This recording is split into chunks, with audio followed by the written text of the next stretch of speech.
guys, Greg Everett with Catalyst Athletics here to talk about weightlifting straps and how and when to use them. All right, so there's a number of kinds of straps out there. We've got everything from a sewn flat loop cotton strap. We've got a single strap that's not sewn together. We've got a sewn threaded loop strap here, and we've got the type that I prefer, which is just a 1-inch nylon webbing strap sewn flat at the end there. These to me are the most universally useful and comfortable straps out there. This is what most of our guys use. This is what I use for everything from snatches to pulls to deadlifts, all that. These are nice. The problem is that because they're cotton, they tend to fray and wear out relatively quickly. You'll end up seeing these break. These are brand new here practically, so they haven't started wearing yet. These are nice. I don't like the thickness. I also think it's unnecessarily difficult to get them set up because they're not sewn together. These ones here are really comfortable for pulls.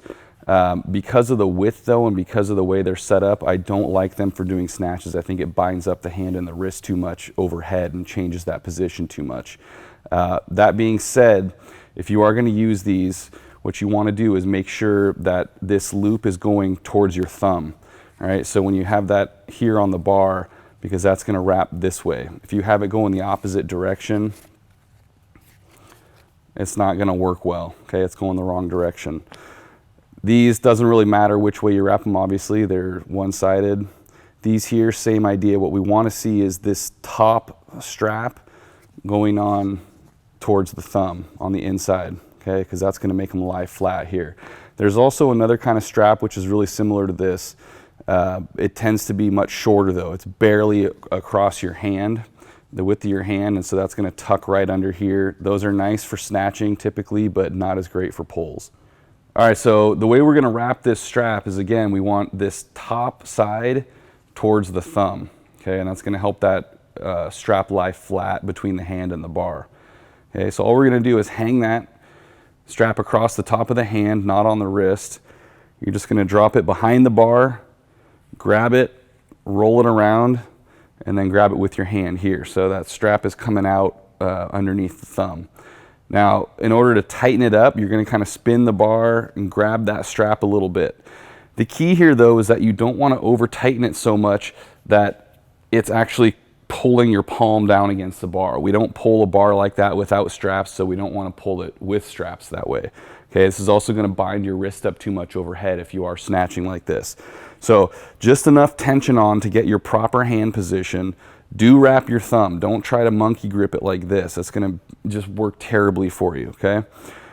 With shorter straps, and even with these sometimes, when you're snatching, you may want to tuck straight through the loop, okay? So with those short straps, you won't even have this tail, right? It's going to be back under your palm at the end. That's going to release real nicely for you. It's going to feel pretty comfortable, okay? So again, we want to let it hang behind the bar. Grab the end of that loop, wrap it towards the thumb, and adjust until your hand is in the right position, just like it would be if you were pulling without straps.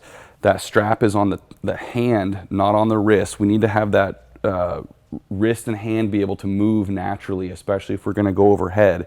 We don't want to start changing the mechanics of that turnover too much.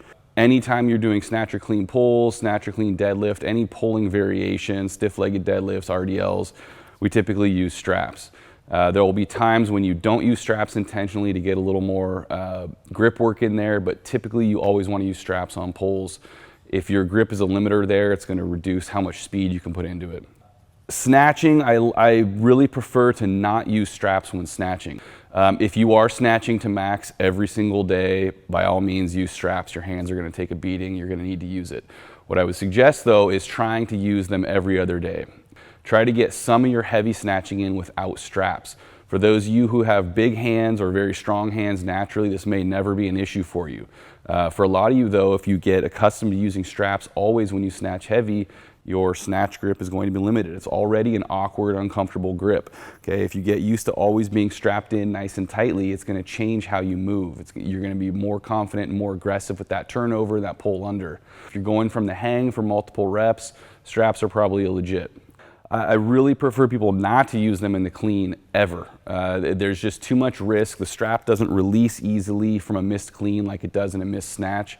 There's too much risk for injury to your wrist from falling backwards and catching that bar. There have been a number of lifters who've essentially ended their careers with injuries like that. Pick the straps that you feel most comfortable with. Again, if you're going to snatch with them, I prefer these because they're nice and thin. They allow your hand and wrist to move the most freely. And it keeps that movement as similar to the movement without straps as possible.